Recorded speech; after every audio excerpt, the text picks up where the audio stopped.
तो किस चीज़ का वेट कर रहे हैं आप? डाउनलोड कीजिए legendary lectures app from Google play store. तो एक बहुत पुरानी कहानी है कि जब लोगों को काउंटिंग नहीं आती थी तो किस तरह से वो मैनेज किया करते थे।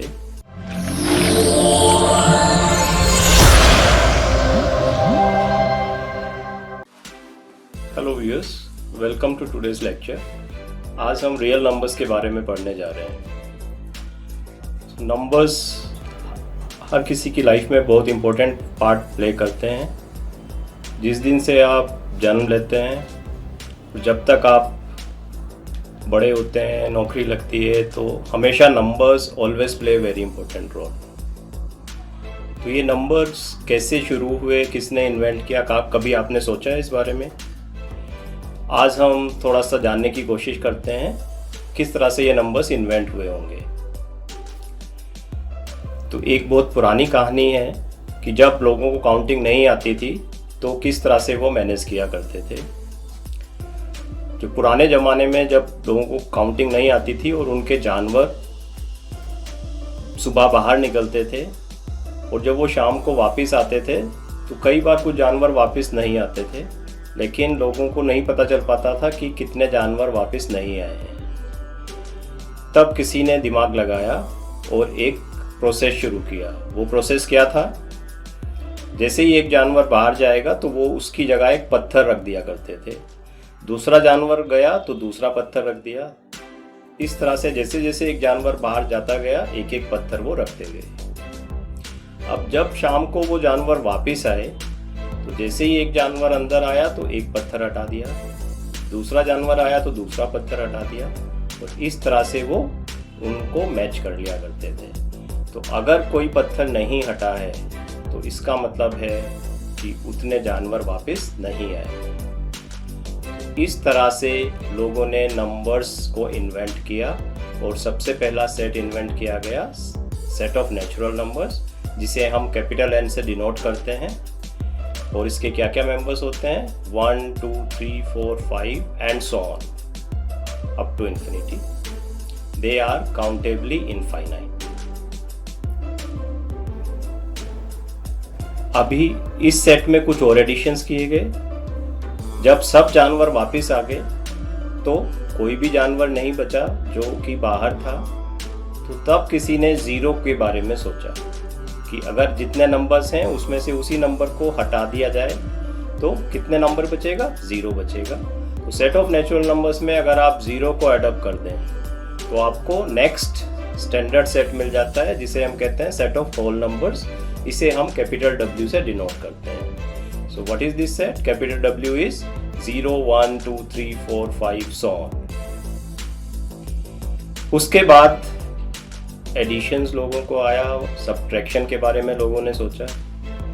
तो जब आप दो नेचुरल नंबर्स को या दो होल नंबर्स को एडअप कर रहे हैं तो या तो आपको नेचुरल नंबर मिल रहे हैं या होल नंबर्स मिल रहे हैं। लेकिन जब आप सब्ट्रैक्ट करने के बारे में सोचेंगे तो अगर एक बड़े नेचुरल नंबर्स में से छोटा नेचुरल नंबर सब्ट्रैक्ट करेंगे तब तो कोई इशू नहीं है, आपको एक नेचुरल नंबर मिलेगा। लेकिन अगर आप एक छोटे नेचुरल नंबर में से बड़ा नेचुरल नंबर सब्ट्रैक्ट करेंगे, जैसे 2 - 5, तो फिर जो अभी तक सेट आपने सोचे थे वो कंप्लीट नहीं है। तो इस वजह से एक नया सेट इन्वेंट करने की जरूरत पड़ी, जिसे हम सेट ऑफ इंटीजर्स कहते हैं। तो integers means 0, 1, 2, 3, 4, 5 all the whole numbers, and then -1, -2, -3, -4 on the other side. So this is called set of integers. It is denoted by capital Z or capital I. फिर लोगों ने multiply करना सीखा। Multiplication operation के बारे में किसी ने सोचा होगा। तो अगर आप दो इंटीजर्स को लेकर मल्टीप्लाई करते हैं तो फिर से एक इंटीजर मिलता है। लेकिन जब डिवीज़न की बात करेंगे तो अगर आप एक छोटे नेचुरल नंबर को बड़े नेचुरल नंबर से या छोटे इंटीजर्स को बड़े इंटीजर से डिवाइड करेंगे तो फिर से एक प्रॉब्लम आ जाएगी। इस प्रॉब्लम को दूर करने के लिए एक और बड़ा सेट इन्वेंट किया गया, जिसे हम सेट ऑफ रैशनल नंबर्स कहते हैं और इसे कैपिटल Q से डिनोट करते हैं। So what is set of rational numbers? It is set of numbers of the form P/Q where P and Q are integers and Q is not equal to 0. So set of rational numbers में addition, subtraction, multiplication, division चारों operations को handle किया जा सकता है। Set of rational numbers को आप एक और तरीके से भी डिफाइन कर सकते हैं, टर्मिनेटिंग डेसिमल्स। फॉर एग्जाम्पल 1/2, 1/4, 5/10, ये नंबर्स अगर आप देखेंगे तो you will find they are all terminating decimals. इसके अलावा कुछ नंबर्स आप देखिए 1/3, 1/7, 1/9, तो ये कैसे डेसिमल्स हैं? अगर इनको आप ध्यान से देखें तो 1/3 is 0.33333 और ये ऐसे ही चलता जाएगा, कभी टर्मिनेट नहीं होगा। So non terminating repeating decimals. तो रेशनल नंबर्स को आप दो तरह से डिफाइन कर सकते हैं, टर्मिनेटिंग डेसिमल्स और non terminating repeating decimals. But then there is another category जो इससे भी कवर नहीं होती है, वो कैटेगरी है non terminating non recurring decimals की, और ऐसे नंबर्स को हम एक नया नाम देते हैं set of irrational numbers. So what are irrational numbers? Non terminating non recurring decimals, और एक और तरीके से आप डिफाइन कर सकते हैं, numbers which are not rational numbers are known as irrational numbers. For example, square root of 2, square root of 3, they are all irrational numbers. और इस चैप्टर में हम सीखेंगे कि इन नंबर्स को इरेशनल नंबर कैसे प्रूव किया जाए।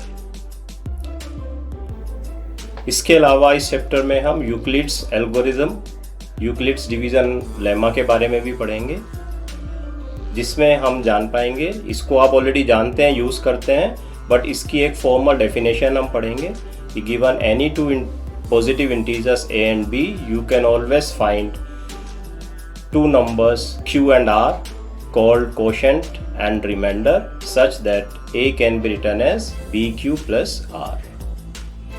और फिर हम इस डिवीज़न एल्गोरिथम की कुछ एप्लीकेशंस के बारे में सीखेंगे, जिसमें हम दो नंबर्स का HCF निकालना सीखेंगे। अपार्ट फ्रॉम दिस एक बहुत स्टैंडर्ड थ्योरम हम सीखने जा रहे हैं इस टॉपिक में, फंडामेंटल थ्योरम ऑफ अरिथमेटिक, जिसको फिर से आप जानते हैं, लेकिन अब यहाँ हम उसको एक फॉर्मल नाम दे देंगे। तो what is fundamental theorem of arithmetic? कोई भी नंबर आप लीजिए, जैसे 12 है आपके पास, तो आप 12 को कैसे लिख सकते हैं? 2 × 2 × 3, that is product of primes. So fundamental theorem of arithmetic यही कहती है, any composite number can always be represented uniquely as a product of different primes, and this representation is unique except up to the order. What does that mean? 12 को आप कैसे लिख सकते हैं? 2 × 2 × 3 और 3 × 2 × 2 और 2 × 3 × 2. So order different है but presentation is the same. और फिर हम इसकी एप्लीकेशन सीखेंगे, जिसमें हम नंबर्स को रेशनल नंबर्स या इरेशनल नंबर्स की फॉर्म में कैरेक्टराइज करना भी सीखेंगे। तो किस चीज़ का वेट कर रहे हैं आप? डाउनलोड कीजिए legendary lectures app from Google play store.